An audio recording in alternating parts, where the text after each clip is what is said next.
Hello kaibigan, ikaw ay nanonood ngayon sa aking YouTube channel, Kadigong TV.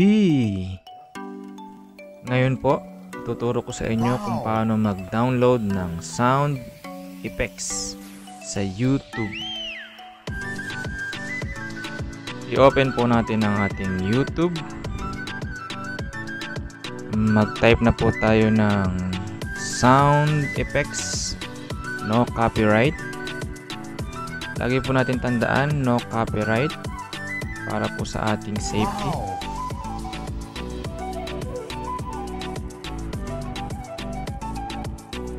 Yan po. Mamimili lang po kayo ng gusto nyong sound effects. Halimbawa po itong Toinks. Click po natin yung Toinks.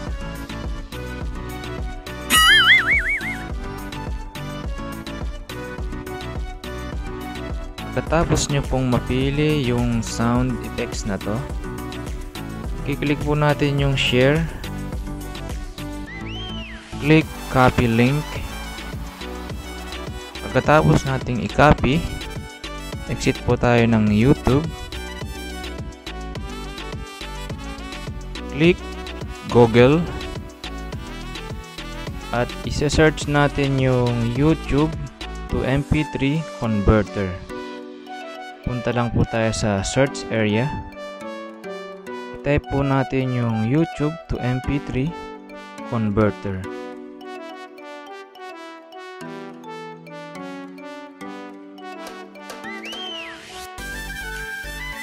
Pagkatapos natin ma-search yung YouTube to MP3 converter, i-click po natin yung YouTube MP3 converter. Yan po sa unahan.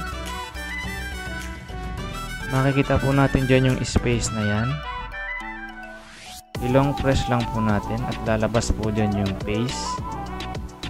Click po natin yung paste. Click convert. Click download.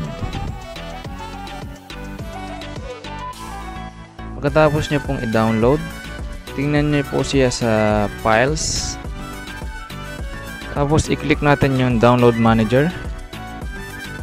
Yan na po, lumabas na po yung download natin na sound effects. Click lang po natin, play. I-move naman natin siya sa storage. Click Toinks, move, click internal storage. Tapos i-click po natin yung music para mabilis nyo lang siyang mahanap kapag ilalagay nyo na siya sa inyong mga video. Click ringtone. Click po natin yung move. Sa mga hindi pa nakasubscribe, subscribe na para updated ka sa mga video na aking i-upload.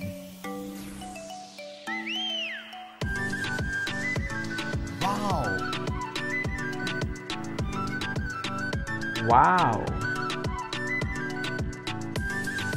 Ito po si Kadigong TV na nagsasabing marami pong salamat.